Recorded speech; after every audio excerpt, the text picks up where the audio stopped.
আসসালাম। তারপর কি অবস্থা জুবায়ের? এই তো ভাই আপনার দোয়া।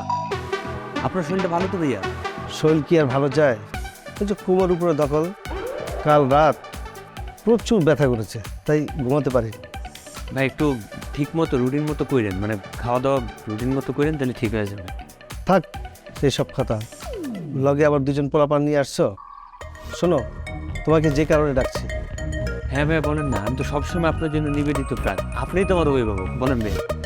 তুমি তো আমার জন্য, আমার পার্টির জন্য অনেক কিছু করেছো, অনেক টাকা পয়সাও খরচ করেছো।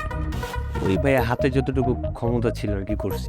পদ দেবো দেবো বলে তোমাকে পদ দিতে পারিনি।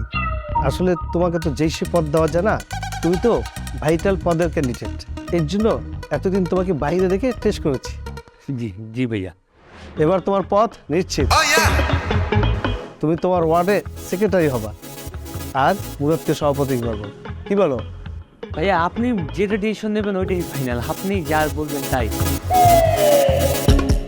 তবে হ্যাঁ, এই মাসে কাউন্সিল আছে তো, কোনো আওয়াজ দিও না, একদম চুপচাপ থেকো। তোমার পদের ক্যান্ডিডেট কিন্তু অনেক, সবাইকে বাদ দিয়ে আমি তোমাকে দিচ্ছি। জানাজানি হলে তোমার পদ টিকে রাখা কিন্তু ভীষণ কষ্ট হয়ে যাবে। ভাই এই যে আপনি বললেন আমি মুখটা বন্ধ করলাম, পথ পাওয়ার আগ পর্যন্ত এই মুখ আর খুলবে না ভাইয়া। হ্যাঁ, এটাই ভালো। এখন থেকে সবসময় চুপ থাকবা, ঠিক আছে? তা ঠিক আছে, যাও। ভাইয়া একটু দোয়ার